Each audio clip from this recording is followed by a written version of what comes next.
ঘটনার বিবরণে জানা যায়, মাসি শাশুড়িকে স্ত্রী হিসাবে তুলে নিজের স্ত্রীকে মারপিট। থানায় লিখিত অভিযোগ জানায়, কৈলাসহর কিনাইচর এলাকার বাসিত মিয়ার কন্যা রহিমা বেগমের বিবাহ হয় সামাজিক রীতিনীতি অনুসারে।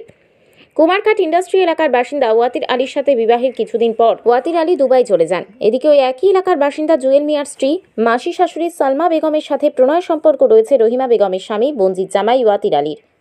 এদিকে ওয়াতির আলী বাড়িতে ফিরে এসে গোপনে মাসি শাশুড়ির সাথে কোর্ট ম্যারেজ করে নেন। এবার স্ত্রী রহিমা বেগমকে তাড়ানোর জন্য নানা পন্থা অবলম্বন করেন, মারধর করেন মাসি শাশুড়িকে স্ত্রী হিসেবে আনার জন্য।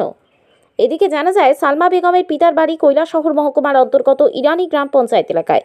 দুজনেরই সন্তানাদি রয়েছে। এ বিষয়ে স্ত্রী রহিমা বেগম কুমারঘাট থানার দ্বারস্থ হন এবং লিখিত অভিযোগ মূলে ওয়াতির আলীকে গ্রেপ্তার করেছে কুমারঘাট থানার পুলিশ।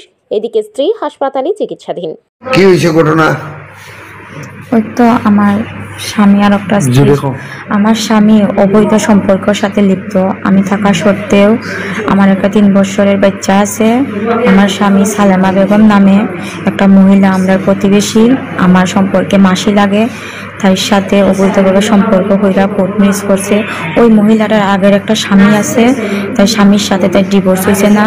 ওই স্বামীর ঘরে তার 2টা ছেলে আছে। বড় ছেলের বয়স 15 বছর, ছোট ছেলের বয়স 14 বছর। ওই মহিলাটা আমার আজকে আমার মাইয়া, এখন কি হয়েছে আজকে সকালবেলা ওই মহিলাটা আমার মাইয়া, আমার ভাই, আমি স্বামী যখন আইসে বেঙ্গালুরু থেকে আওয়ার পরে আমার মারধর করছে। করার পরে আমি থানাত কেস দিছি। কেস দেওয়ার পরে থানায় আমার কইছে যে তোমার কুমারঘাট কোনো আয়ত্ত থাকলে থাকতাম। আমার মামার বাড়ি কইছে আছে, তো আমার মামার বাড়ি ভাইয়ের বাড়ি থাকছি। থাকার পরে আজকে সকালবেলা আমার মাইয়া একলা একলা রাস্তা দিয়েছে। যাওয়ার পরে তার টাইনিয়া রাস্তার থেকে নিয়ে তার ঘরে নিয়ে গ্রিল লাগাই দিয়েছে। এটা বলে তার মাইয়া, আমার মাইয়া দে নাম হয়েছে আমার মাইয়া দে, ওইটা বলে তার মাইয়া কই আমার মাইয়া দে না টাইনিয়া চেষ্টা নিছে।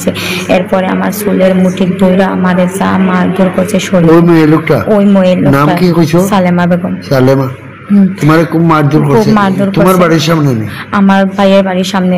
গ্রামের প্রতিটা মহিলা সাক্ষী আছে, তারা আমার এখানে ছুটাই আনছে, এখান থেকে অজ্ঞান আনছে। এরপরে আমার মহিলা, আমার মাইয়াটারা আনছি। তোমার স্বামী কি করে? আমার স্বামী ওই মহিলাটারই রাখতে হয়। না না, এই সময় তোমার স্বামী কই আছে? এই সময় আমার স্বামী শ্বশুর বাড়িতে আসলো। আমার দেখছে নিয়ে মারের যে এটা? না না, দেখছে না। পরে যখন থানা আইছে, আমার স্বামীর আনা হয়েছে। এরপর যখন স্বামী অ্যারেস্ট করে থানাতে আছে, কুমারঘাট থানাতে। তুমি এখন কি চাও?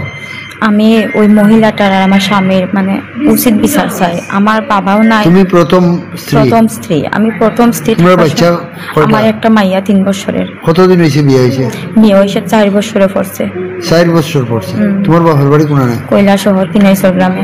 আর স্বামীর বাড়ি কোন জায়গায়? কৈলাসহর কুমারঘাট, উত্তর Tripura, industry Muslim colony. Industry Muslim colony. তো তুমি কেস দিছো? হ্যাঁ দিছি। তোমার জামাইরে ধরিয়ে আনছে তো না? জামাইরে ধরে আনছে 4টা বছর থেকে। তুমি এখন কি চাও?